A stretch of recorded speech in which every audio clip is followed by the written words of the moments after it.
already performing trach suctioning today.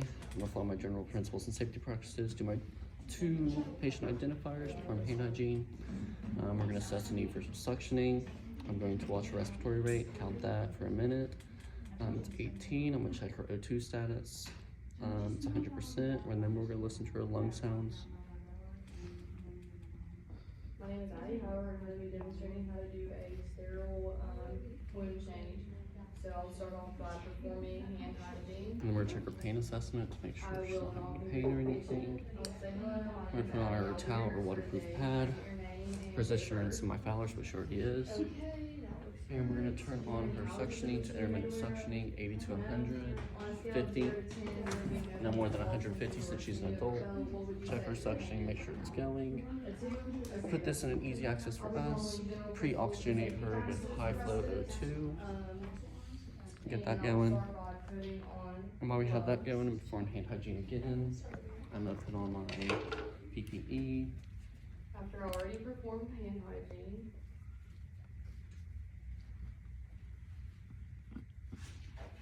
I'm just gonna check out your wound here really quick. Pull the tape, making sure that I don't see any skin that's already around the wound. And I'll just assess for the type, the amount, the color, and the odor, and everything here looks normal. And I'll make sure that if there were sutures, that all of them were in place and none of them were missing. So I'm gonna throw this away. Are you still doing okay? Alright. If you still need pain or discomfort, you can just let me know. I will be performing hand hygiene again. And putting on sterile gloves. Making sure that all of this is dry. Only touching the 1-inch border. And I can grab this. Now we're gonna set up our sterile field. Open this up, take our cup, open it up.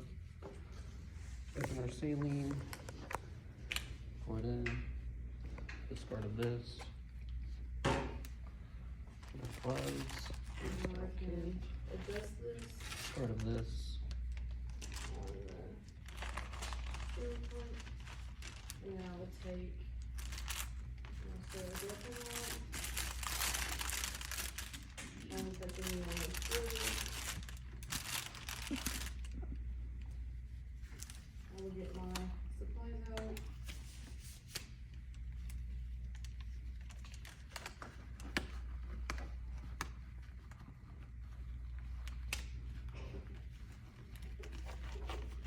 Maybe. put on, get discard of this, And then I will Take out clean our the sectioning. inside, making sure that I'm facing my sterile field. pull it in. I will just clean this side. This handle is no longer sterile. Insert this into there.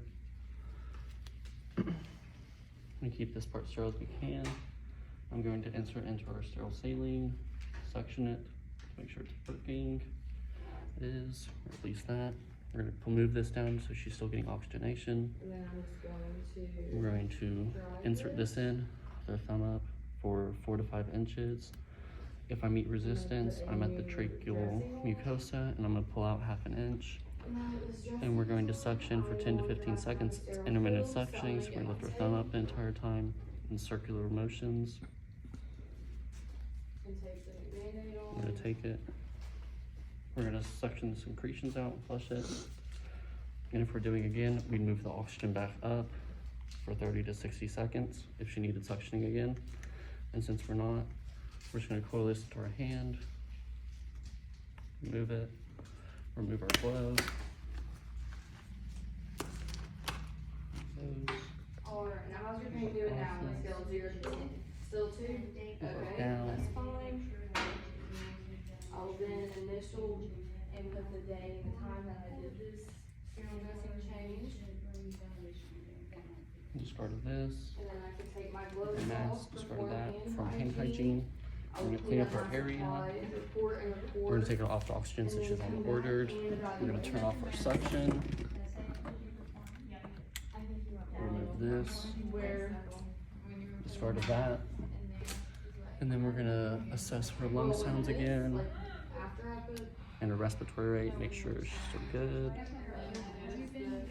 We're gonna check her O2 stats, and we're gonna check her lung effort and everything to make sure she's not struggling to breathe. We're gonna check for any pain or anything, and then we're gonna report and record and put her back in a position she's comfortable in.